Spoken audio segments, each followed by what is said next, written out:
Oui, je vais mettre un peu l'accent aujourd'hui sur la question du roman ou des romans, et puis on réfléchira un petit peu sur le déroman des romans. Et justement, donc, je vais commencer par évoquer, mais rapidement, un des romans les plus célèbres et les plus maudits de la modernité, un des plus condamnés, et pourtant avec une sorte d'unanimité de la critique, totale, rigoureuse. Ce roman s'appelle Le Passage, et constamment condamné, attaqué, en dépit du fait que son auteur est un des membres de l'Académie française, puisqu'il s'appelle Valéry Giscard d'Estaing. Alors, effectivement, voilà un titre d'une œuvre à la fois très célèbre et extrêmement condamnée, et un titre quelque part qui demeure. Le Passage, en effet, un titre qu'on peut dire tentant pour des romanciers, Le Passage. Et simplement, si je prends Internet, en passant, que je clique rapidement avec le bout de doigt qui passe sur les touches, je vois apparaître plusieurs romans à travers le monde, traduits en français, qui s'appellent Le Passage. Il y a au moins 2 romans américains, plus ou moins de science-fiction, et l'un de vampires. Il y a au moins un roman québécois. Et aussi, évidemment, il y a le roman de Valéry Giscard d'Estaing, qui s'appelle donc Le Passage. Et donc, c'est un titre tentant pour le roman, ou les romans, ou pour les romanciers, le passage. Et en effet, si je réfléchis un tout petit peu, le passage est vraiment présent dans le roman moderne. Et cela, par exemple, si je pense à un des romans modernes les plus célèbres, Le Voyage au bout de la nuit de Louis-Ferdinand Céline. Au début du Voyage au bout de la nuit de Louis-Ferdinand Céline, il y a une chanson que Céline attribue à des soldats suisses, enfin à la garde suisse, qui date de 1793, ce qui est sans doute une fausse date et d'ailleurs une fausse chanson. Et si je lis simplement ce petit texte, « Notre vie est un voyage dans l'hiver et dans la nuit. Nous cherchons notre passage dans le ciel où rien ne luit. » Et donc cette chanson, le général Weygand, dans une sorte de texte politique, les attribue au garde suisse, lui aussi, qu'il aurait chanté au moment du passage de la Bérésina. Et encore une fois de plus, on trouve le passage de la Bérésina. Et Céline connaissait cette anecdote, d'ailleurs peut-être fausse.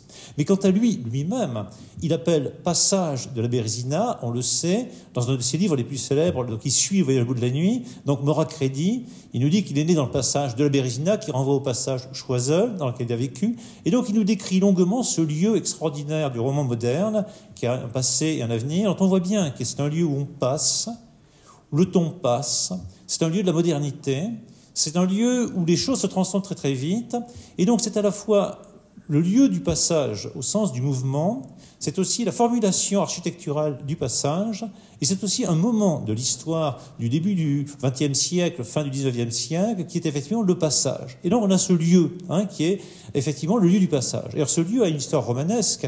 Si certains connaissent peut-être le premier grand roman de Zola qui s'appelle Thérèse Raquin, il commence par la description d'un passage, qui est le passage du Pont-Neuf, dans lequel se déroule une bonne partie de l'action. Et on va dire, Zola inaugure à peu près, dans la littérature française du XIXe siècle, le passage. Et puis on sait bien, évidemment, que Louis Aragon a fait du passage un des lieux fondamentaux de son œuvre, aussi bien d'ailleurs dans ses romans, dans Anicet ou Le Panorama, ou dans Les Beaux Quartiers, que surtout peut-être dans Le Paysan de Paris, dont la première partie s'appelle effectivement le passage de l'opéra, donc c'est à la fois un lieu parisien, effectivement un lieu où l'on passe, un lieu du passage du temps, un lieu où se font des passes aussi, bien sûr, puisque ce sens apparaît aussi dedans, et puis évidemment une architecture très complexe avec passage, et qui joue évidemment, ce lieu existe, avec le mot opéra, lieu de la musique, et aussi le lieu du travail, de la fabrication, de la création, des choses de ce genre. Et donc, effectivement, des passages dans la littérature, des passages au sens que l'on donne à ce terme, c'est-à-dire de lieux de passage dans la ville, il y en a beaucoup dans le roman contemporain. Et si je pense aussi au premier roman d'André Gide, un des romans célèbres de Gide, qui est Le Passage de Milan, qui ne se passe pas à Milan, très bien, eh bien, il est bien là-dedans aussi question de passage de Milan, de lieu, de circulation, et aussi de circulation dans une ville, puisqu'il s'agit de décrire un immeuble parisien pendant une certaine durée, qui renvoie à 12 heures, etc., avec des étages et tout ça. Et donc, il nous évoque effectivement le passage du temps de l'année.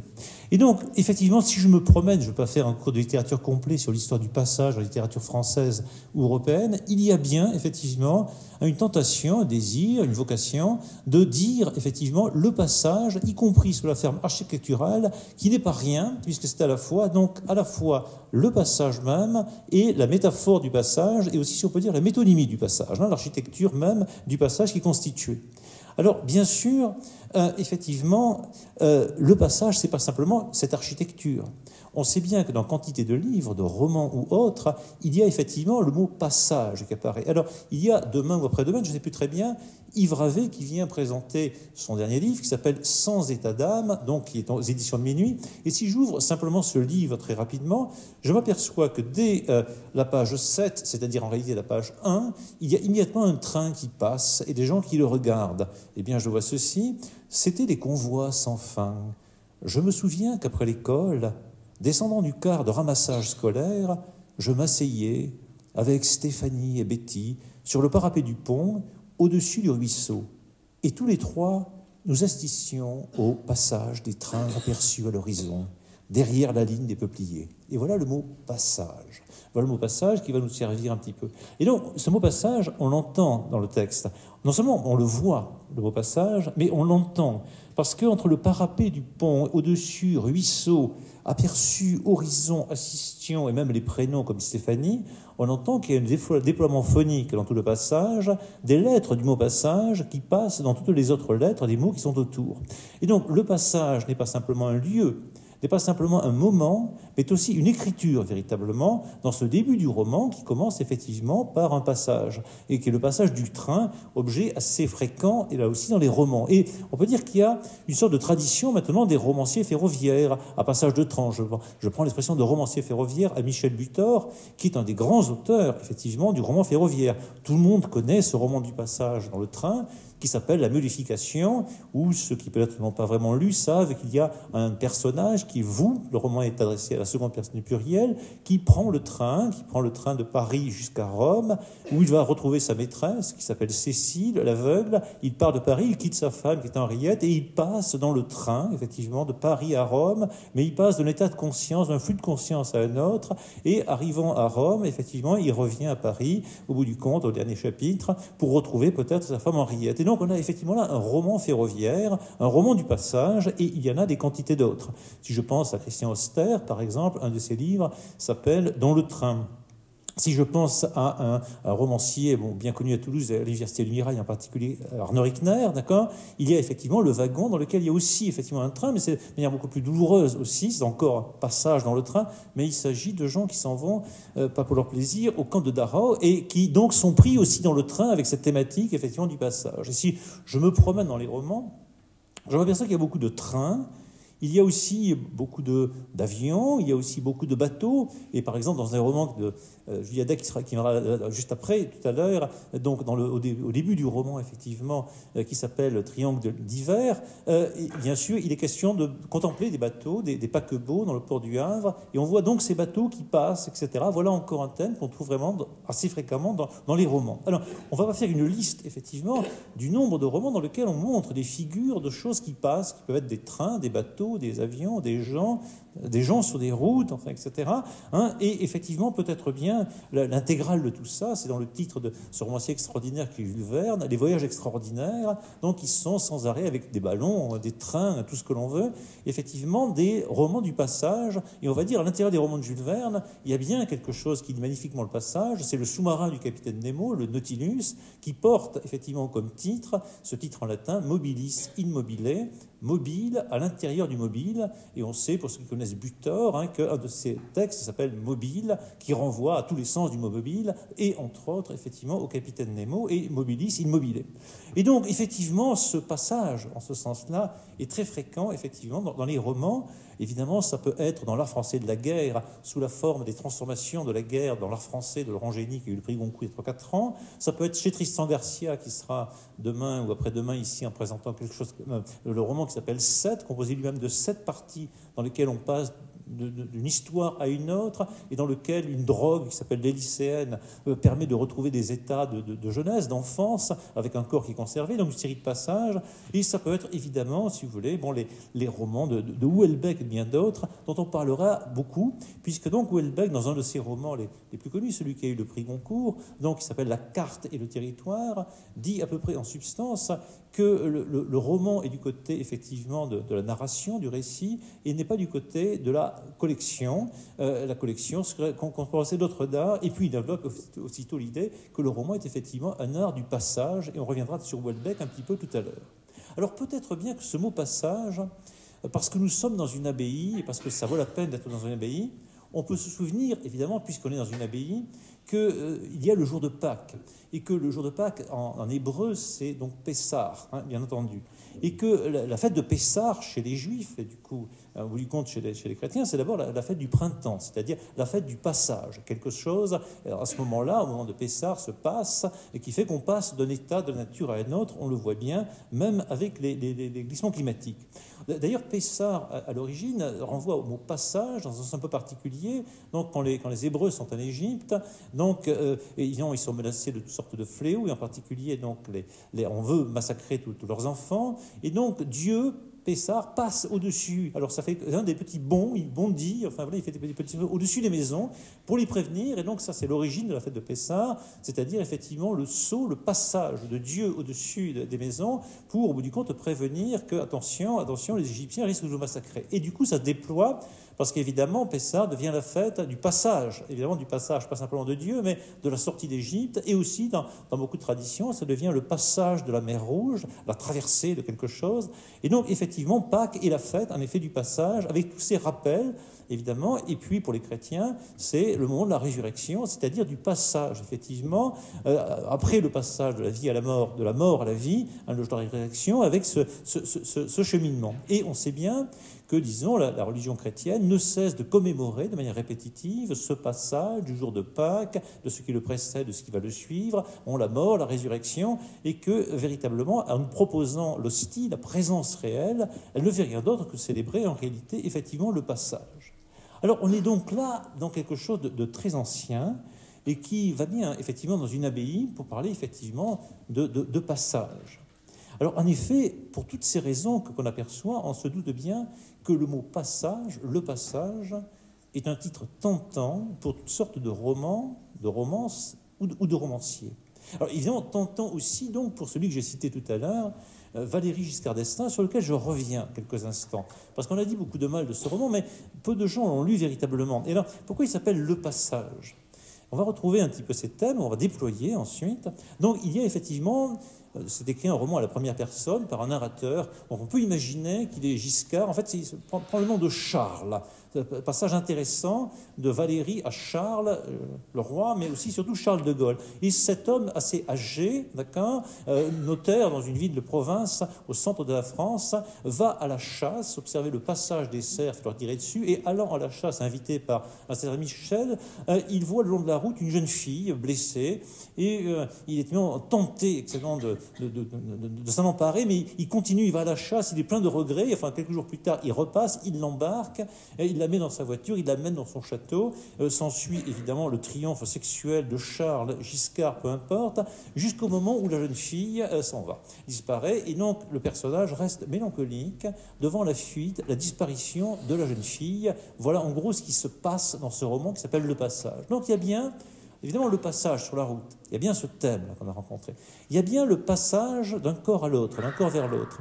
Il y a bien le passage du réel à la fiction, puisque donc, effectivement, ce roman écrit par un homme qui s'appelle Valéry Giscard d'Estaing, qu'on est par ailleurs, est fictionnalisé en un autre personnage, qui est lui-même et qui n'est pas lui-même, qui est évidemment Charles, et on voit bien, effectivement, que ce n'est pas lui-même, mais que c'est aussi celui qu'il rêve d'être. C'est-à-dire, bien sûr, le roi, et évidemment, Charles de Gaulle, qu'on ne réussit pas toujours à être quand on s'appelle Valéry. Et donc, bien sûr, il y a toute une série d'éléments qui renvoient à cela. dans cela. Mais il y a aussi le fait que ce roman lui-même fait passage, comme dans beaucoup de romans, vers d'autres livres de la littérature qu'il cite, qu'il rappelle sans arrêt. Giscard, en effet, est un homme cultivé. Il a lu un roman japonais qui s'appelle Le fusil de chasse, que certains connaissent peut-être, d'accord, dans lequel il y a effectivement une histoire de chasseur. Et donc son roman est une réécriture. Et donc quand je lis ce roman, je fais passage vers le roman japonais et je reviens du roman japonais à cela, roman qui est cité directement dedans, le héros se présentant comme un lecteur, narrateur, en même temps autre chose. Et puis ça va très très loin, parce que Giscard est à peu près fou à mon avis, mais il va très très loin dans l'intégrale de son œuvre, puisqu'il dédie son œuvre à son personnage favori, qui est Maupassant, mais il met en exergue de son roman l'enterrement de Maupassant. Il ne trouve rien de mieux. Donc Maupassant qui porte dans son nom le passage, et il rappelle que son roman est un roman dédicacé au moment où Maupassant va au cimetière, enterré tout seul, vous savez, la fin de Maupassant, et il évoque le convoi funèbre de Maupassant, passant vers le cimetière, le moment où ça passe, etc. Et donc on a effectivement dans ce roman étrangement l'intégrale des sens du mot passage. On a la fiction, bien sûr, fiction réelle, on va y revenir. On a le temps qui passe, on a les corps qui s'échangent, on a les jeux de mots, passage, etc. On a beaucoup de choses qui se trouvent dites autour du passage et qu'on va déployer un petit peu sans savoir encore si ce mot a un rapport exact avec le réel ou quel rapport faire. Alors ce mot lui-même, on comprend qu'il soit tentant parce que ce mot, il est joli. Il est joli en langue française. Ce mot offre ce que Barthes appelle la liberté du signifiant. La liberté du signifiant, c'est pas se coller au signifié de manière fixe, bien entendu. Donc il y a un signifié qu'on va trouver dans le dictionnaire, mais le signifiant, c'est ce qui se déploie et à l'infini, avec une liberté très bien qui est à la fois dans le signifiant et dans ceux qui rêvent sur le signifiant, bien sûr. Et par exemple, si j'entends passage, j'entends évidemment le sens, le signifié que je vais trouver dans le dictionnaire, donc mouvement, transition, lieu de passage, etc., tous ces sens-là. Mais j'entends aussi, bien sûr, en langue française, passage. Passage égale fou. Il n'est pas sage, bien entendu. Mais j'entends exactement, strictement l'inverse. Parce qu'évidemment, c'est le pas sage, c'est-à-dire le pas d'un homme sage, le côté force tranquille, si vous voulez, pour citer François Mitterrand, etc. Donc, le passage nous dit à la fois passage, et aussi passage, bien entendu. Et donc, il nous dit à la fois donc le mouvement, il nous dit aussi la folie, il nous dit aussi la sagesse du pas. Il nous dit évidemment le passage entre le passage et le passage. Et donc, effectivement, donc, ce mot-là est une sorte de festival de passage dans la liberté complète du signifiant sur lequel on va voir les romanciers, les poètes en tout genre jouent, et que, évidemment, n'ignore pas celui qui appelle son roman le passage, surtout que, je reviens encore, je vous assure, je ne vais pas faire toute la conférence sur Giscard, je reviens encore sur ce personnage-là. À la fin de son roman, bien sûr, il renvoie à un texte poétique qui est un poème de Vauquelin-de-la-Fresnaye. Vauquelin-de-la-Fresnaye est un poète de la fin du XVIe siècle, enfin il est au milieu du XVIe siècle, il meurt quelque chose en 1607 à peu près, et donc c'est un contemporain à peu près de Montaigne, même s'il vit quelques années plus tard, un peu au-delà. Donc c'est un poète, donc pas de la période de la Pléiade, la période qui suit, donc il y a un grand nombre de poèmes, et donc Giscard cite un merveilleux poème bien connu de Vauquelin-de-la-Fresnaye. J'en lis simplement la fin parce que cette œuvre qu'il met à la fin de son texte comme résultat à la fois matrice du texte et originaire du texte, le voici. Amour, tais-toi, mais prends ton arc, car ma biche belle et sauvage, soir et matin, sortant du parc, passe toujours par ce passage. Alors je le relis parce qu'il faut toujours le relire ou le réciter pour entrer un petit peu dedans. Amour, tais-toi, mais prends ton arc, car ma biche belle et sauvage, soir et matin, sortant du parc, passe toujours par ce passage. Il faut le lire, il faut aussi le voir. Parce que, par exemple, il y a un certain nombre de phénomènes de retournement. À la fin du premier vers que j'ai lu, prends ton arc. Il y a le mot arc, d'accord ? Mais au début du vers suivant, il y a le mot car, ma biche, etc. Alors on sait bien qu'entre arc et car, c'est un rapport d'anagramme. C'est-à-dire que les lettres d'arc se retournent pour faire car, ou les lettres de car, dans l'autre sens, se retournent pour faire arc. On connaît bien le phénomène de l'anagramme. La niche, le chien. Serge Lepay aime bien dire les tripes, l'esprit, par exemple, voilà, des anagrammes. Donc, qu'est-ce que c'est qu'un anagramme ? On prend deux structures verbales, ou enfin en langue française, par exemple, ou dans d'autres langues, et on les retourne, et donc on fait passage d'une structure à l'autre. Et on dit qu'il y a un rapport entre les deux, mais ce rapport est un peu étrange. Alors, les poètes de la Renaissance adorent ce genre de choses. C'est-à-dire qu'il y a effectivement, dans le mot arc, le mot car, dans le mot car, le mot arc. Arc rappelle car rappelle arc. Donc c'est un premier phénomène intéressant, vous voyez, de redistribution et en même temps de répétition. On redistribue arc en car, on répète arc en car, hein, voilà la chose. Mais évidemment, il y a aussi dans le texte bien d'autres figures de ce genre. Hein, voilà.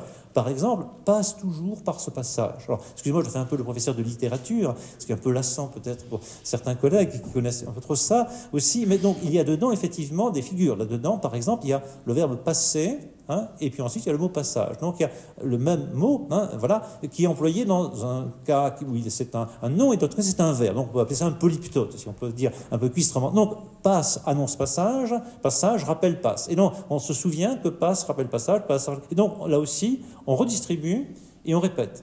Mais aussi, un peu plus loin, il y a passe toujours par ce passage. Par ce, et donc par, on se dit, ça ressemble beaucoup à passe, hein, voilà. Et donc, c'est une sorte de paronomase, un passe ressemble à parse, passe annonce parse rappelle ça. Et donc, on a là aussi, de nouveau, redistribution et répétition. Et donc, chaque fois, on le voit dans l'écriture. Hein, là, on est dans l'écriture en poétique. L'écriture, on peut penser à l'Oulipo, des gens comme ça, les modernes, mais les poètes de la Renaissance connaissent très bien ça. On a des mots qui renvoient à d'autres mots, qui renvoient eux-mêmes à d'autres mots. Ce sont les mêmes, ce ne sont pas les mêmes en même temps. Et donc, on a redistribution, insistance, répétition, et le phénomène majeur de tout cela, c'est la rime, bien entendu. Hein, dans la rime, on ne fait jamais que rappeler, annoncer, revenir, repartir, faire passage, par exemple, de sauvage à passage, d'arc à parc, de passage à sauvage, etc. Et donc, on a là un travail typiquement de poète, hein, véritablement de poète, au sens où Francis Ponge, par exemple, va parler de la poésie, hein, c'est-à-dire pas une inspiration qui tombe du ciel, mais un travail dans la langue très maîtrisé, qui fait effectivement un travail de répétition, d'échange, etc. On est effectivement dans la matière même de l'écriture, véritablement. Et on voit bien qu'ici, le mot passage lui-même se déploie chez Vauquelin de la Fresnaye dans plusieurs sens. Puisque donc il y a évidemment le sens de la biche belle et sauvage qui passe, tout simplement. Et donc ça c'est le mouvement, on va dire, comme le train voyage, comme les bateaux voyagent, comme Giscard sur sa voiture voyage, se déplace, comme le temps passe, etc. Mais il y a aussi l'autre sens. La biche passe par ce passage. Et donc ce passage-là, c'est le lieu à travers les branches, par exemple, à travers lequel elle passe. Au fond, c'est le sens de passage qu'on a dans le passage de l'opéra. C'est-à-dire non plus donc, le mouvement lui-même, mais le lieu à travers lequel on passe. Et donc, évidemment, Vauquelin de la Fresnaye fait passage entre passé et passage, bien sûr qu'il y a dedans. Mais en même temps, il nous fait entendre par ce, par les autres rimes, etc., que effectivement, il y a aussi le temps de l'écriture, le temps de la lecture, et donc toute une série d'autres temps, sens du mot passage, que ceux qu'on aperçoit simplement dans l'histoire de la chasse et de la biche, qui est évidemment aussi la jeune femme, etc., un thème que Giscard réintègre fortement dans son roman. Et donc, effectivement, Vauquelin de la Fresnaye est assez intéressant pour cette introduction du mot passage en poésie. On y reviendra. Mais Vauquelin de la Fresnaye a un autre intérêt, c'est qu'en gros, c'est un contemporain de Montaigne, en gros, hein, c'est-à-dire qu'évidemment, il survit à Montaigne une dizaine d'années, mais bon, ils auraient pu effectivement se rencontrer, et certainement, Vauquelin de la Fresnaye avait une idée de ce qu'a pu être Montaigne, qui était un personnage assez célèbre, sans être excessivement célèbre, de son temps. Et donc, effectivement, à peu près au moment où Vauquelin de la Fresnaye devait composer ce poème, on peut dire à 10 ans près peut-être, hein, on ne sait pas exactement quand Vauquelin a composé ce poème, on ne sait pas exactement quel jour non plus, Montaigne a écrit la phrase que je vais citer dans un instant, mais ça se passe à quelques années près, peut-être même, sait-on jamais, le même jour. Donc Montaigne écrit en effet cette phrase que j'ai mis comme titre à ce petit exposé, « Je ne peins pas l'être, je peins le passage ». Alors cette phrase apparaît à la fin de la carrière de Montaigne, hein, voilà, dans son dernier livre, il y a 3 livres des essais de Montaigne, dans le livre 3, il y a plusieurs chapitres, il y a un chapitre 2, le chapitre 2 s'appelle « Du repentir », et dans le chapitre 2 du repentir, quelque chose comme dans la première page de ce chapitre, on trouve cette phrase remarquable « Je ne peins pas l'être, je peins le passage ». Dans ce chapitre qui s'appelle « Le repentir », dans lequel on trouve 2 phrases qui sont presque à côté, hein, presque immédiatement à côté. Une phrase qui est juste un petit peu avant, que je vais un peu commenter aussi, qui nous dit « Le monde est une branloire pérenne ». Phrase magnifique, le monde est une branloire pérenne, avec tous les sens, y compris rigolos au demeurant, que l'on peut avoir à la branloire pérenne. Hein, là aussi, pour ne pas reciter encore Serge Payne, il parle souvent des branleurs de dindons, mais qui sont une activité du sud-ouest que Montaigne connaissait.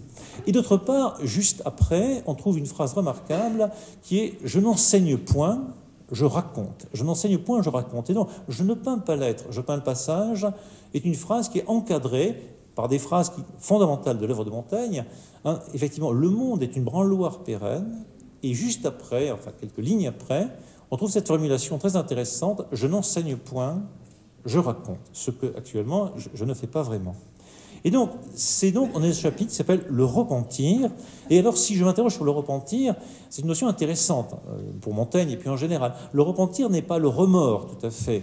Le repentir prend plusieurs sens. Il y a un sens qui est peut-être un peu moral, quand on va vers le remords. Mais il y a aussi le sens de l'écriture, quand je corrige, quand je reviens un petit peu en arrière. Mais plus fondamentalement, le repentir nous dit, voilà, il y a un mouvement, on revient un petit peu en arrière, éventuellement on corrige ou on ne corrige pas, on doute, et puis on réavance. Et donc on retrouve dans le repentir cette idée qu'on a aperçue il y a un instant dans Vauquelin-la-Fresnaye, il y a un mouvement aller-retour, d'arc à quart, de quart à arc, avec production de quelque chose d'autre qui est intéressant, qui ne nous détruit pas, qui est une sorte d'aller-retour et qui peut jouer évidemment dans la vie, le repentir, mais évidemment aussi dans l'écriture, mais aussi dans la lecture, bien entendu, dans le travail de l'essai même qui est là.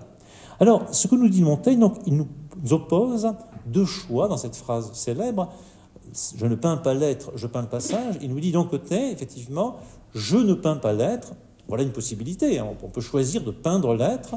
Et il y a une autre possibilité qui est, je peins le passage, et voilà celle que je choisis. Donc, ce n'est pas l'opposition simple entre l'être et le passage, mais c'est l'opposition entre peindre l'être et peindre le passage. Alors, si je fais quelques remarques un petit peu là-dessus, je m'aperçois d'abord que cette formule, elle est au présent. C'est au présent, maintenant, en ce moment, là, aujourd'hui, pour une durée, je ne peux pas la préciser, je ne peins pas l'être, je peins le passage. Et ce n'est pas un bilan, ce n'est pas « j'ai peint l'être ». Autrefois, je peignis l'être, quelque chose comme ça. Et je ne peignis pas l'être, je peignis le passage. Et ce n'est pas non plus un futur, un projet. Je ne peindrai pas l'être, je peindrai le passage, quelque chose comme ça. Non, c'est ni un passé, ni un futur. C'est un présent. Idée très importante. Et le présent, oui, qu'est-ce que c'est que le présent? Voilà, je peux plus ou moins construire l'idée de ce que c'est que le passé. Je peux raconter le passé, je peux me faire une idée du passé de la France ou mon propre passé. Je peux aussi projeter, construire mon idée de l'avenir. Je peux faire un désir d'avenir, par exemple, et faire un programme commun ou pas pour mon avenir, et me faire une construction de l'avenir. Mais le présent, ce que je suis en train de vivre, à peine l'ai-je formulé que déjà il n'est plus, et avant que j'y pense, il n'est peut-être pas encore véritablement. Et donc, je ne suis pas vraiment au monde, si on prend une formulation de Rimbaud, quelque part dans ce présent même. Donc ce présent va être très important pour notre réflexion sur le roman, dans un instant, et à partir de là sur les essais. Première chose, donc, il le dit au présent, il ne le dit pas au futur, il ne le dit pas au passé. Ensuite, il emploie effectivement le verbe peindre. Le verbe peindre est un mot ici qui n'est pas un mot strictement exact. On va dire que c'est un mot à caractère métaphorique. On sait bien, nous savons bien que Montaigne n'est pas en train de peindre. Montaigne n'est pas Rembrandt ou Van Eyck ou un autre. On sait bien qu'il n'a pas produit des portraits, etc. Et donc ici, quand il nous dit peindre, il ne nous dit pas peindre. En réalité, on sait bien qu'en fait, il nous dit écrire, puisque Montaigne écrit. En fait, voilà, j'écris l'être, je n'écris pas l'être, j'écris le passage. Mais il ne dit pas je n'écris pas l'être, j'écris le passage, il dit je peins. Je ne peins pas l'être et le passage. Et donc, il fait passage, c'est ça le sens de la métaphore, il fait passage de l'écrire à l'être, de l'écrire au peindre. Alors, qu'est-ce que c'est qu'une métaphore? Métaphore en grec, métaphorein, ça veut dire porter à côté. Porter à côté. Par exemple, si on va en Grèce, les métaphoroi, actuellement, ce sont les déménageurs. J'ai bien aimé une vanille où je me trouvais devant Cythère, où je m'apprêtais à me faire embarquer. Il y avait sur l'embarcadère un camion qui était les métaphoroi Kythéron. Les métaphoroi Kythéron, ce sont les déménageurs de Cythère. Et j'aime beaucoup qu'il y a en Grèce, toujours actuellement, des déménageurs qui s'appellent des métaphoriseurs, on peut dire, des métaphoroi. Et donc, la métaphore, effectivement, c'est un art du passage. C'est-à-dire que je dis une femme est une rose, la femme n'est pas une rose, mais effectivement, je fais passage de la femme à la rose ou de l'écrire au peindre. Je fais là quelque chose que je peux figer complètement, bloquer éventuellement, comme dans le pied de la chaise, mais aussi que je laisse en quelque façon ouvert. Il y a quelque chose, voilà. Et là, on sait bien que ce passage est compliqué, parce que je vais de l'écrire au peindre, mais du peindre à l'écrire, et en même temps, effectivement, c'est pas simplement un passage à deux termes, A, B, B, A, A, B, B, A, mais aussi à troisième terme, parce que moi-même, je suis concerné. Moi, le point C, celui à partir duquel je pense la métaphore, je suis moi-même en tant que je suis, c'est-à-dire dans mon être complet, corps, imagination, sensualité, etc., en train de construire ce passage, de l'écrire au peindre, ou du peindre à l'écrire, ou de la rose à la femme, de la femme à la rose, avec ceci plus ou moins de liberté. Et donc, il y a un système de passage qui constitue dans la métaphore, système que connaît bien Montaigne, puisqu'il réfléchit beaucoup sur ces choses-là. Et puis donc, si je réfléchis un peu mieux encore sur le verbe peindre lui-même, pourquoi le verbe peindre? Enfin, voilà, qu'est-ce qui se joue dans le verbe peindre? Et dans le verbe peindre, là aussi, je vais retrouver l'idée du passage. Alors, on a tous vu un jour ou l'autre des peintres peindre, ne fût-ce que dans des films, par exemple le film de Jacques Rivette, qui essaie de la Belle Noiseuse, qui essaie de montrer un peintre sous les apparences de Piccoli qui peint, et donc on voit effectivement cet acte du peintre quand il peint, tout simplement sa main passe et son pinceau sur la toile et fait passer de la couleur, et ça frotte et ça revient, et c'est extrêmement physique, le travail du peintre est d'abord essentiellement un travail physique où quelque chose se passe, il se passe rien d'autre, le fait que sa main passe sans arrêt sur quelque chose. Et donc il y a toujours dans le travail de celui qui peint au présent quelque chose d'inaccompli. Il est en train de peindre. Il n'a pas peint, il ne peindra pas. Il est en train de peindre, quelque chose se fait, on le voit bien dans un film de Jacques Rivette, où si on passe du temps à discuter avec un peintre et à le regarder peindre, on voit effectivement que le temps passe, en effet, mais surtout, sa main passe sans arrêt, ça s'en va et ça revient, si on veut, sur la toile, avec le pinceau, avec la toile, la brosse, enfin, etc., qui passe sans arrêt. Eh bien, c'est bien ce travail dont nous parle Montaigne. Je peins, c'est-à-dire je passe, je reviens, je réécris, j'ajoute, je bricole, j'ajoute des suppléments. Et ceux qui ont vu un jour ou l'autre les manuscrits de Montaigne savent bien à quel point il ajoute des... vous parlez un peu comme Proust, des paperoles, enfin des suppléments, des suppléments qu'on a par exemple dans l'exemplaire de Bordeaux, qui débordent la page sans arrêt. Et donc il y a bien ce travail d'écriture, mais qui est aussi comme une sorte de peinture au sens physique. Et donc peindre, c'est ça. Mais c'est peindre aussi, c'est aussi autre chose. C'est que si je peins, effectivement, je fais passer, disons, d'une espèce de chaos qui est la primitive de couleur, peut-être, voilà, je fais passer peu à peu vers la sensation, peu à peu, ce qu'on peut appeler une image, qui se constitue peu à peu, qui passe peu à peu, quelque chose vient de la toile et m'apparaît, comme cela, monte lentement, et quand je peins, véritablement, tant que je peins, je ne la vois pas encore, je la vois monter, je la prévois, je l'attends, je la désire, elle s'impose à moi, etc. Toutes sortes de choses dont parle bien un roman, enfin une nouvelle très célèbre de Balzac, qui s'appelle Le chef-d'œuvre inconnu, dans lequel on voit un personnage qui s'appelle Freinhofer. Donc on se situe quelque part dans le XVIe siècle, au début du XVIIe siècle. Il y a un peintre génial qui d'abord va voir un peintre un peu moins génial, que Pourbus, et ce Pourbus est en train de bricoler un petit peu un tableau, et Freinhofer modifie ce tableau qui représente la Sainte Marie l'Égyptienne, je crois me souvenir. Il vient le modifier, et donc on fait apparaître effectivement mieux Sainte Marie l'Égyptienne, mais c'est surtout donc Freinhofer envisage de peindre le tableau absolu d'une jeune femme qu'il va appeler la belle noiseuse, donc belle noisy, la belle emmerdeuse, enfin quelque chose comme ça, celle qui dérange un petit peu, et il demande donc à un jeune homme qui est là, donc le futur Nicolas Poussin, de lui prêter sa copine, et donc il va entreprendre de peindre le tableau absolu pour qu'elle sorte effectivement de la toile, qu'elle apparaisse vraiment, qu'elle se voit comme une chair, qu'elle passe enfin de la toile à cela. Et puis, bon, voilà, quand il produit son œuvre, quand il donne son œuvre à Poussin, aux autres qui sont là, il ne donne jamais qu'une œuvre dans laquelle on voit un chaos de couleurs à peu près indistinctes, et on voit juste une sorte de chose qui apparaît, qui est absolument merveilleuse, délicieuse, un pied, c'est-à-dire l'objet avec lequel on fait des pas, sage ou pas, et cette œuvre d'un fou, Freinhofer, et donc au bout du compte, il va mourir en réalité, parce qu'il se rend compte que véritablement, il n'est pas arrivé à faire sortir, à faire passer hors de la toile autre chose que ce qu'il ne peut pas penser comme une œuvre de Jackson Pollock ou autre, puisque donc il est un peintre du XVIe, XVIIe siècle, et un peintre commenté par Balzac. Il ne peut pas concevoir qu'il est en train d'imaginer, évidemment, l'art moderne et contemporain, mais Balzac nous le montre comme tel, et donc il y a quelque chose qui sort, qui est le pied désirable, le pied nu, le pied admirable qui sort de la toile, mais il ne sort que cela véritablement de la toile à ce moment-là. Et donc, voilà donc effectivement un deuxième sens du mot peindre. Effectivement, peindre, c'est, Montaigne en est très bien conscient, en peignant, je fais sortir peu à peu, monter en présence vers nous, vers moi, en même temps, moi l'auteur, effectivement, cette figure qui va apparaître et qui n'est pas encore apparue, qui est en cours d'apparaître. Donc, ça va passer vers la perception. Voilà donc un petit peu la chose. Eh bien, Montaigne écrit sa phrase avec cette métaphore, avec ce verbe peindre, avec ce présent. Il l'écrit aussi vraiment à la première personne. C'est pas quelqu'un qui peint l'être ou qui ne peint pas l'être, qui peint le passage, chez moi, hein, moi véritablement, qui est en train de peindre effectivement cette chose-là.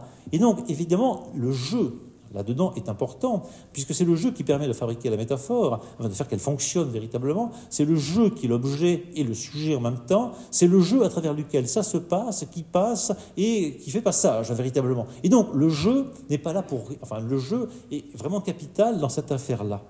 Alors, si je regarde encore un peu mieux la phrase, je ne peins pas l'être, je peins le passage, elle est évidemment composée de deux temps qui sont en mouvement l'un par rapport à l'autre. Il aurait pu écrire « je peins le passage, je ne peins pas l'être hein. ».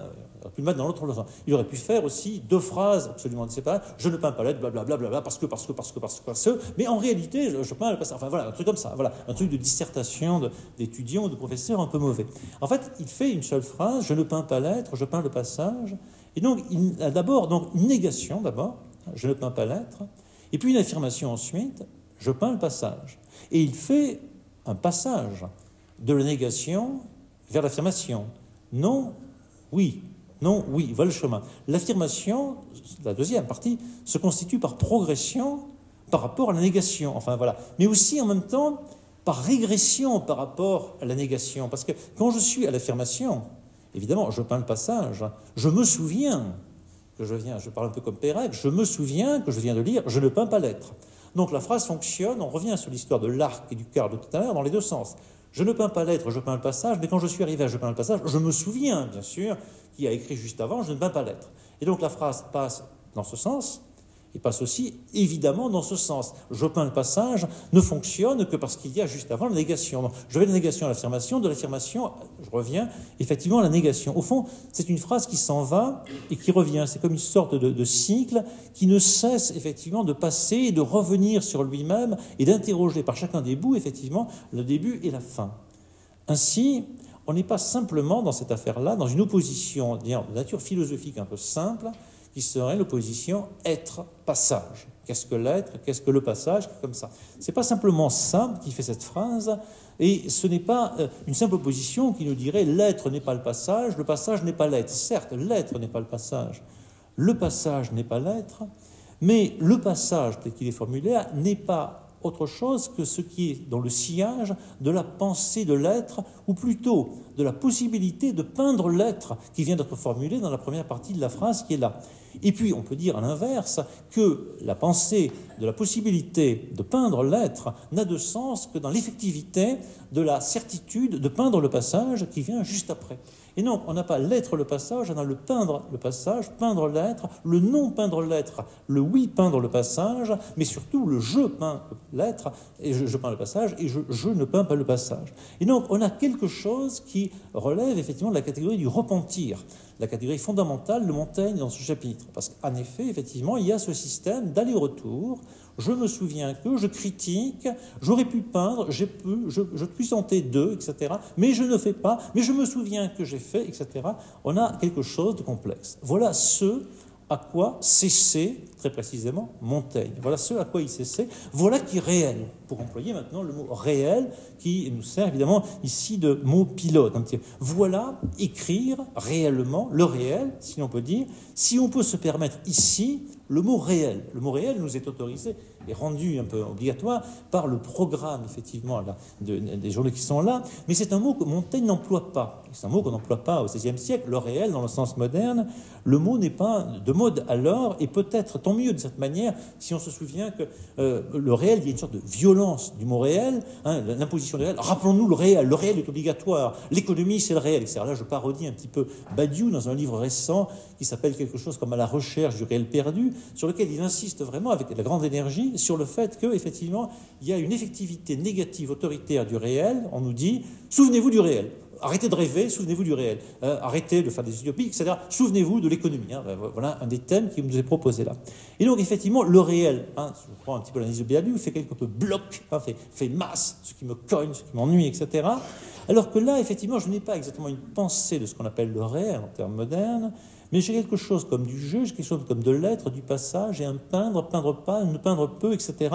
Il y a passage, évidemment, au pluriel, entre ces termes, par l'écriture même, qui elle-même est pensée comme autre chose que l'écriture, puisqu'elle est pensée par la métaphore en termes effectivement de peinture. On a quelque chose, en effet, de magnifique qui illustre la branloire pérenne dont on parlait tout à l'heure. Donc à la fois ce qui branle, qui met en branle, un peu dans tous les sens du terme, ou l'ébranleur même des dieux, qui est pérenne, donc qui dure tout le temps, comme il y a des sources pérennes. Et on se souvient que dans le texte de Vauquelin d'Affréné tout à l'heure, il y avait ce toujours, passe toujours par ce passage, la répétition, etc.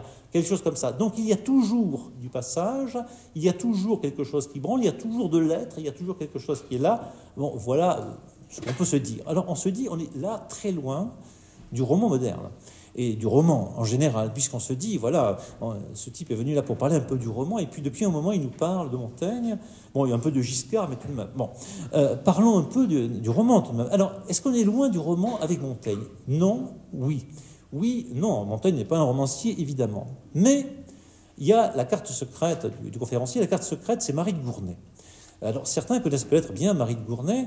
Marie de Gournay, c'est une jeune pin-up qui, à la fin de la vie de Montaigne, femme admirable, très jeune à ce moment-là, très belle et tout ce qu'on veut, vient voir Montaigne chez lui, là, à Bordeaux, et qui, bon, voilà, le rencontre. Elle est extrêmement admirative, elle finit ses études au Mirail ou en classe préparatoire, peu importe, elle est extrêmement douée, hein, voilà, et elle va voir, donc, en solitaire, Montaigne, bon, pour rencontrer, disons, le grand homme.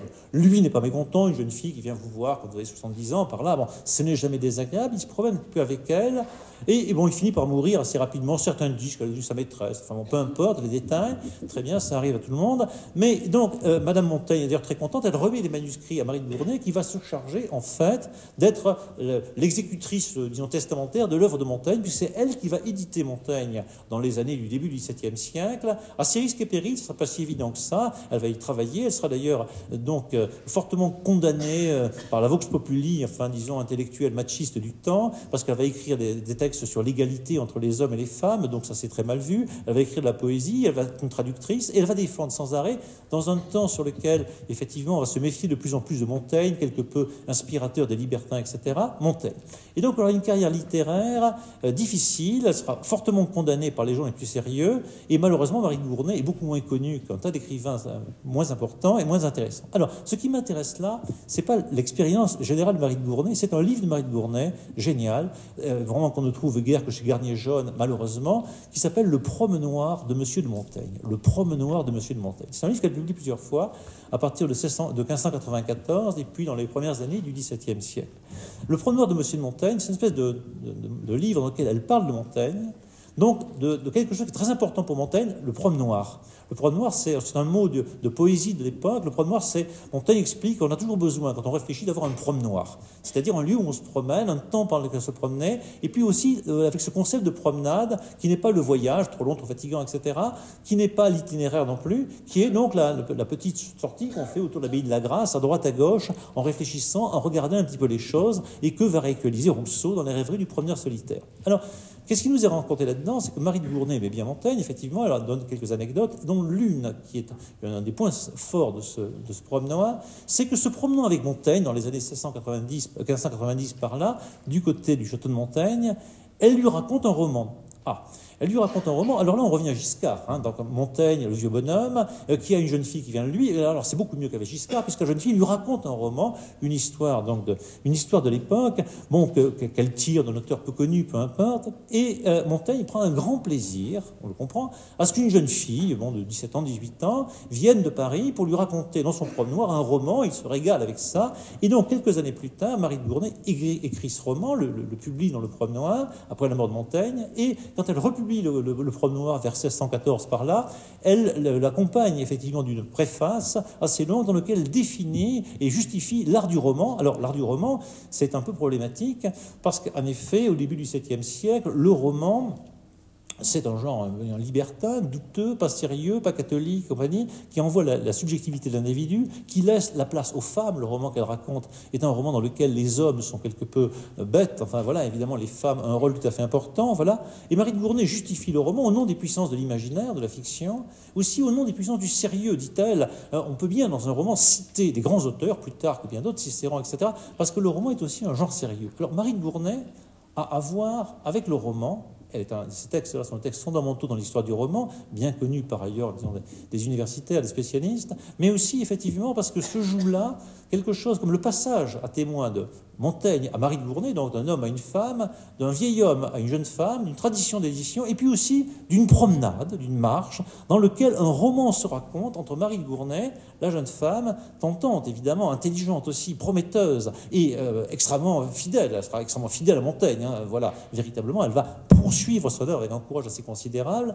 Et donc, là, entre les deux, se joue quelque chose comme du roman. Alors, Montaigne n'a pas écrit des romans, il a écrit donc des essais, en effet. Et on comprend, voilà une opposition fondamentale, mais il y a sans doute chez lui comme une tentation du roman qui, quelque part, arrive sous la forme de la jeune femme qui vient le voir, et dans le promenoir, on va se raconter un roman, on trouve du plaisir, et ça suit la suite. Le fait d'écrire de l'essai plutôt que du roman, il y a évidemment quelque part une sorte de réticence, évidemment, à la fiction chez Montaigne, hein, puisqu'il y a un désir du portrait, de se mettre tout nu, et donc de ne pas opérer ce passage particulier qui est le passage vers la fiction. On connaît un autre grand écrivain, mais du XXe siècle, français, Roland Barthes, ce qui est une sorte d'essayiste, lui aussi multiple, une sorte de moraliste aussi à bien des égards, un très grand écrivain, à bien des égards dont on célèbre l'anniversaire de la mort ce jour-ci, qui a été habité par cette tentation du roman, et on sait qu'il est mort sans avoir écrit de roman, et que sa mort a fait récemment l'objet d'un roman hein, qui a une certaine célébrité ces temps-ci. Et donc, il y a chez Barthes aussi un désir d'écrire, un désir de faire passage, d'une sorte de manière, mais une réticence évidente, une difficulté à trouver, on va revenir un petit peu dessus, cette forme particulière qui serait donc une forme un peu close, qui supposerait la fiction, enfin bien des choses, qui permettrait effectivement d'écrire un roman. Alors, Montaigne est loin du roman, mais si on se dit qu'il écrit des essais, l'essai n'est pas si loin du roman, cependant. Il y a Yann de Conera qui insiste beaucoup sur le fait que la forme roman a des rapports avec l'essai, qu'un certain nombre de romans, de grands romanciers, mettent des essais à l'intérieur du roman. Il cite régulièrement Hermann Brohr, qui dans Les Somnambules met un immense essai sur le kitsch. Et puis Proust, hein, qui met des essais sur l'amour à l'intérieur de La Recherche d'An perdu, etc. Rousseau ou Victor Hugo, des essais sur les égouts, par exemple, dans Les Misérables, etc., etc. Et donc il y a un rapport commun entre le roman et l'essai, c'est la volonté de s'essayer au présent à partir d'une subjectivité pour essayer d'écrire, c'est-à-dire de peindre le passage du monde qui peut être effectivement les égouts de Paris, par exemple, ou le passage de l'amour, par exemple, dans l'œuvre Marcel Proust, ou le passage vers effectivement le kitsch chez Hermann Brohr, ou bien d'autres, etc. Et donc, effectivement, on a une sorte de paysage qui se dessine un petit peu, mais pour le comprendre un petit peu, il faut toujours peut-être revenir à Montaigne pour comprendre un peu le moment, l'époque. Montaigne vit donc à la fin du XVIe, et ses prolongateurs immédiats, Marie de Gournay et quelques autres, sont au début du XVIIe siècle. Là, c'est un moment assez important dans l'histoire de la littérature et de la culture européenne. On sait qu'en 1600, Giordano Bruno est tué sur le Campo dei Fiori à Rome, très bien, et que tout se joue autour de, à la fois l'invention du sujet, le passage de ce que quelqu'un appelle de l'univers clos au monde infini, enfin du monde clos à l'univers infini, Alexandre Coiré, et puis d'un changement considérable qui a beaucoup à voir avec le passage d'un siècle à l'autre, passage d'un savoir à une autre, d'une épistémée à une autre, pour aller comme Michel Foucault, passage d'un état du sujet à un autre état du sujet, passage d'un type d'état même à un autre type d'état. Alors, je vais immédiatement à côté de Montaigne, dans la culture européenne, il y a à ce moment-là, à mon sens, trois grands auteurs et textes, on va dire, qui méditent sur le passage, dont un, c'est un auteur de roman fondamental. Je vais juste citer un peu ces trois personnages pour les situer un petit peu et situer évidemment le propos du roman. Il y a évidemment Montaigne, qui meurt donc en 1593. Il y a, contemporain de Montaigne, mais ayant vécu plus longtemps, Agrippa de Bigné, l'auteur des Tragiques, grande méditation sur le passage du temps et des guerres, etc. Il y a Shakespeare, en Angleterre, dont l'œuvre est à peu près contemporaine de Agrippa de Bigné, même exactement contemporaine. Et puis, il y a enfin Cervantes, qui lui propose un roman, qui est donc Don Quichotte de la Manche, et puis un ensemble d'œuvres qui sont autour. Et là, on a quatre choix qui sont contemporains à 10-15 années près, de quatre hommes extrêmement éminents, qui tous les quatre, d'une certaine manière, ne peignent pas l'être, mais peignent le passage. Alors, pour Montaigne, on a déjà vu un petit peu ce travail de l'essai, hein, véritablement. Agrippa de Bigné est un protestant qui constate avec horreur, fureur, désespoir qu'effectivement le monde n'est plus ce qu'il était ou qu'il espérait qu'il fût. Le monde, c'est l'effondrement complètement de l'espoir protestant, véritablement, avec la trahison, assez grande trahison de Henri IV, son compagnon de guerre, etc. Et dans les années du début du XVIIe siècle, il porte un regard rétrospectif sur ce temps tragique, voilà le mot, d'égorgement, de destruction que sont les guerres de religion. Et il ne propose pas cet épisode-là, qui pour lui est une catastrophe répétitive qui remonte à la fois au temps biblique et qui est présente. Il ne propose pas un regard romanesque ou un regard théâtral ou un regard d'essai. Il fait un choix, il fait le choix de la poésie. Des vers, bien sûr, une œuvre composée d'un certain nombre de chants qui parlent d'un point de vue prophétique. Donc c'est du point de vue de Dieu. Moi je suis un prophète, moi Agrippa le Millet, je suis un prophète. Je regarde se déployer le tableau des siècles et en vers, et le vers, langue noble, langue répétitive, etc., je vais vous montrer effectivement ce que c'est que le tableau des siècles. Et donc, évidemment, c'est quel malheur, on s'éloigne de l'être, on entre dans l'abominable temps du passage. Le poème est là, il est tragique, pour nous rappeler avec la plus grande énergie, effectivement, le temps peut-être de l'être, duquel nous éloignons parce que nous plongeons dans l'horrible modernité, si on peut dire quelque chose comme ça. Le temps de la trahison. Et donc il fait un choix que l'on connaît bien, c'est le choix d'une partie de la poésie lyrique française et internationale, le choix du poème qui est comme chute d'un désastre obscur, c'est une sorte de révélation qui m'arrive sur moi, qui suis comme une sorte de prophète, qui parle depuis en haut, qui parle pour l'éternité par l'éternité, et en quelque manière qui n'a pas une postérité considérable, immédiate, parce qu'une partie de la modernité va renoncer à ce choix, disons, d'Agrippa de Bigné. On va le retrouver peut-être au XIXe siècle. Donc c'est un premier choix qui est le choix de la poésie lyrique formulée en Dieu. Il y a un autre choix très différent, qui est le choix de Shakespeare, au même moment, vraiment au même moment. En Angleterre, lui, évidemment, les pièces de Shakespeare méditent très abondamment, très puissamment, sur toutes sortes d'aspects, en effet, du passage. Évidemment, si on se souvient, le être ou ne pas être de Hamlet, évidemment, c'est à l'intérieur du tourbillon du temps qui passe, de ma psyché qui devient mobile, etc., des illusions, être ou ne pas être. Mais c'est aussi l'histoire. On sait toutes les histoires des Henri divers, des guerres qui se racontent dedans. C'est aussi le passage du temps, c'est aussi le passage des sujets vers la folie, le passage des corps, le passage de sexualité, etc., etc. Tout cela est déployé très largement dans l'œuvre de Shakespeare, œuvre maniériste, si on veut employer un terme, on peut en employer d'autres si on veut, pré-baroque, comme on veut. Donc, en tout cas, œuvre qui choisit de mettre en scène le passage de manière spectaculaire, en prenant le mot spectacle dans son sens le plus net, c'est-à-dire par une succession de spectacles avec des moyens considérables. Il faut des comédiens, il faut de l'argent, il faut des décors, il faut de la musique, etc. Et il faut des images très considérables. On a là quelque chose qui est assez des possibilités pour dire le réel, avec des moyens vraiment considérables, qui sont ceux que ensuite le cinéma va redéployer avec d'autres arts, ou l'art vidéo, ou bien d'autres arts, au XXe ou XXIe siècle, abondamment. On connaît bien cela. On voit bien qu'il y a quelque chose dans le spectacle qui est comme une sorte de puissance considérable d'apparition, donc d'investissement, d'argent, de complexité, mais on perd quelque part dans le théâtre la solitude de celui qui lit ou qui écrit qu'on va trouver dans le roman. Le passage du temps, quand je lis longuement un roman, le passage du temps, quand j'écris longuement un roman, que je reviens en avant, que je reviens en arrière, et donc quelque chose de très singulier que je n'ai pas au théâtre. Quand je suis au théâtre, je vois le spectacle avec d'autres gens, comme vous écoutez peut-être cette conférence avec d'autres gens, et malheureusement, vous ne pouvez pas me faire revenir en arrière ou en avant, enfin des choses comme ça, on ne peut pas cliquer comme ça très facilement, tandis qu'évidemment, quand on lit un livre, quand on lit un roman en particulier, le texte a été écrit par un individu solitaire, qu'il écrit pour les individus solitaires, et qui peuvent faire, sans aucun moyen technique très compliqué, des allers-retours sans arrêt dans le sens. Et donc, c'est le choix que fait Don Quichotte. Don Quichotte, lui, esprit espagnol extrêmement puissant, va méditer aussi évidemment sur le passage. Il rencontre les mêmes questions qui se posent dans un contexte religieux et politique très différent à Agrippa de Bigné. Il y a bien eu un temps ancien, il y a un temps moderne. Et quelque part, il y a eu le temps d'une certaine Espagne, il y en a une nouvelle, peut-être un peu décadente à ses yeux. Il y a effectivement le temps des romans de chevalerie auquel Don Quichotte croit véritablement. Il y a le temps dans lequel on n'est plus, qui est le temps dans lequel les romans de chevalerie n'existent plus. Et Don Quichotte passe dans la Mancha sans arrêt, il se balade, il se promène. Donc, d'autres se promènent en train, en avion, en bateau, etc. Lui, il se promène à cheval et il passe, il porte effectivement un temps passé et, horreur des horreurs, il se trompe évidemment, croyant que le monde dans lequel il est toujours le monde des romans de chevalerie. Il attaque des moulins et là, on lui fait comprendre que c'est une erreur. Et on lui fait comprendre que c'est une erreur, mais c'est peut-être pas une mauvaise erreur, puisque, effectivement, quand il comprend, en vérité, à la fin de la deuxième partie de Don Quichotte, que c'est une erreur et qu'il s'est trompé, que la Dulcinea du Toboso n'est qu'une prostituée un peu laide et un peu bête, etc., que les moulins ne sont que des moulins, etc., quand il comprend la vérité, quand il admet la vérité, il ne lui reste plus qu'à mourir. Et donc, il y a cette leçon terrible, c'est qu'on ne vit véritablement que par le passage vers la fiction, quelque chose comme ça. Donc, le roman est libérateur.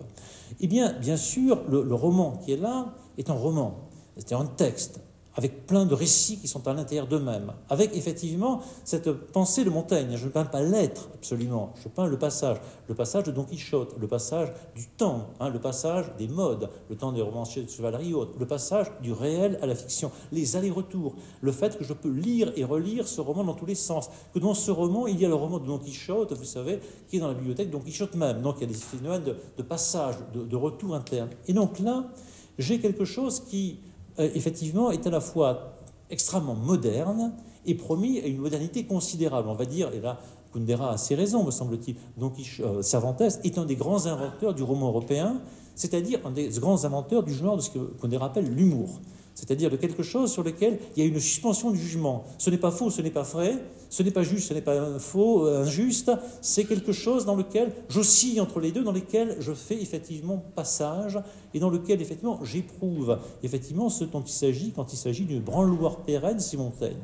On peut dire, enfin, en quelque façon, Montaigne, n'arrive pas de baigner Shakespeare et Don Quichotte, se trouvent confrontés à ce monde dont ils éprouvent tous les quatre, que c'est effectivement une branle-loire pérenne, que le réel, si on va employer ce terme-là, moins joli peut-être que branle-loire pérenne, à quelque façon, mais on pouvait difficilement mettre comme programme écrire la branle-loire pérenne, ça aurait fait un peu curieux, d'accord, voilà, que la branle-loire pérenne est une meilleure métaphore que le réel lui-même, puisqu'elle a un côté un peu plus rigolo, de quelque façon, que le réel lui-même. Mais face à cette branle-loire pérenne dont ils éprouvent en France, en Angleterre, en Europe, les sentiments, ils font des choix esthétiques, des formels absolument distincts, mais quelque part qui impliquent tous quelque chose de la modernité. Alors pour ce qui est du roman, on voit bien effectivement le choix de Don Quichotte de nous faire apparaître quelque chose dans la langue espagnole, ça peut être dans la langue française, dans la langue anglaise ou autre, adressé à un lecteur individuel, qui va pouvoir librement faire quelque chose, et donc on est bien quelque chose qui a à voir avec l'invention du sujet.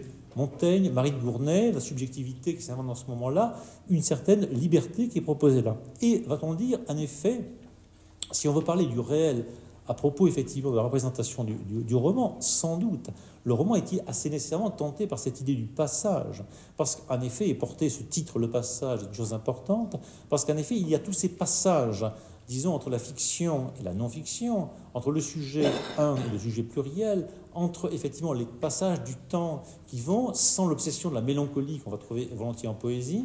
Il y a évidemment les passages qui sont les lieux dans lesquels on se promène, tout ça qui sont autant d'objets, effectivement, pour le roman et qui constituent sans doute la matière romanesque véritablement par excellence. Alors de ce point de vue, j'avais cité un petit peu au début la carte et le territoire de Michel Houellebecq. On peut aller un petit peu encore un peu avec ça, dans ce livre-là qui a eu le prix Goncourt il y a 4 ou 5 ans, je ne sais plus très bien, et qui porte un titre qui ne fait pas passage, la carte et le territoire, on est sur autre chose.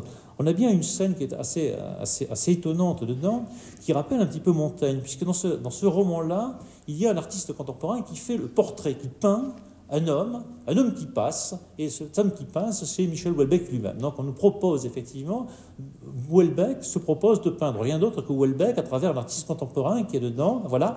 Et donc il y a un magnifique tableau de Houellebecq peint par un artiste contemporain qui est là. Ce tableau a un prix évidemment considérable. Houellebecq est satisfait, ce tableau vaut 16 millions d'euros, je crois, voilà. Donc c'est très très bien, voilà. Mais évidemment, quand un tableau vaut 16 millions d'euros, il y a quelqu'un qui veut le voler, donc il y a un vieux pervers qui commande un commanditaire, et donc Houellebecq lui-même est assassiné, voilà, dans ce roman nous raconte l'assassinat de Houellebecq dans le roman lui-même, en présence de son portrait, et donc le corps de Houellebecq est déchiqueté, transformé en un faux Jackson Pollock, puisque les morceaux de Houellebecq sont mis partout, et donc Houellebecq fait passage au portrait de Houellebecq, le portrait de Houellebecq fait passage vers le corps de Houellebecq, lui-même éclaté à l'infini dans le roman de Houellebecq lui-même, qui se porte bien à la fin du roman, dans lequel il décrit son assassinat face à son portrait.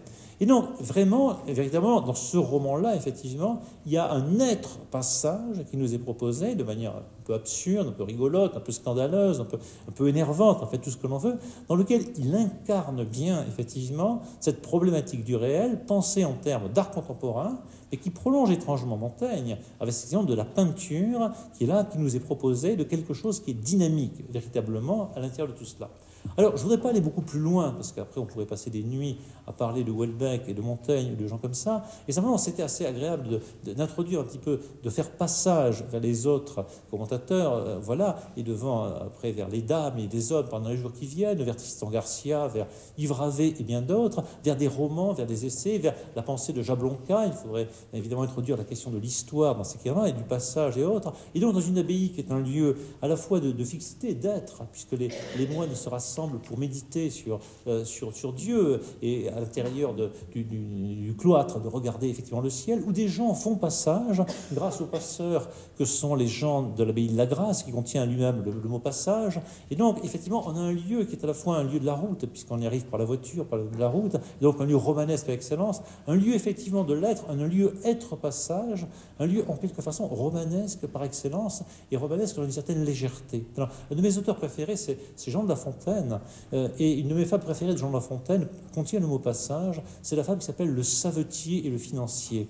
Tout le monde connaît cette fable-là. Au début, il y a un savetier donc, qui n'est pas très riche, qui n'a pas d'argent, et qui est donc extrêmement heureux. Et on nous dit qu'il faisait des passages, c'est-à-dire des chants, il faisait des passages plus contents que chacun des 7 sages, plus contents qu'aucun des 7 sages. Donc il faisait des passages mélodieux, il était extrêmement heureux, et évidemment, il faisait des passages parce que donc, effectivement, il n'avait pas d'argent, et donc il n'avait pas ce que Badiou appelle le réel, l'économique réel, abominable, lourd. Arrive le savetier, le financier, qui pour le rappeler au sommeil, c'est-à-dire au réel, à son réel vraiment, véritablement, lui donne quelque argent, un trésor, et à ce moment-là, effectivement, le savetier ne fait plus passage, ne va pas plus voir les jolies dames, ne chante plus, n'est plus celui, le chanteur libre et léger, plus heureux qu'aucun des 7 sages, mais il ne pense plus qu'à une seule chose, son trésor, et il ne dort plus, etc.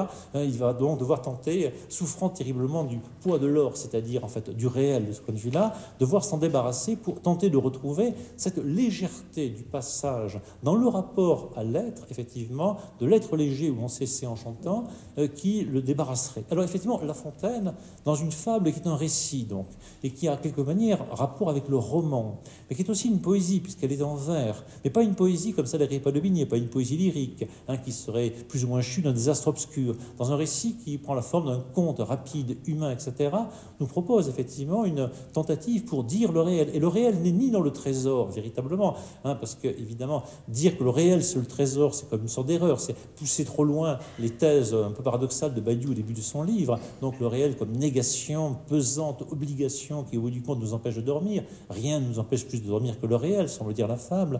Voilà. Non, la fable nous propose effectivement le balancier entre le passage du savetier, et on entend le savetier dans le passage, le passage dans le savetier, entre cette légèreté musicale des passages, et d'autre part, bien entendu, effectivement, l'obsession du thésaurisateur, le financier, que va devenir effectivement le savetier quand il aura l'or. Et la fable, donc, effectivement, nous dit ce qu'on peut appeler le réel, en nous faisant rêver avec légèreté au passage au pluriel, entre les passages et les trésors. Et donc, quelque part, le réel est entre, disons, la légèreté du chant et le trésor, peut-être. Voilà, j'arrête là-dessus.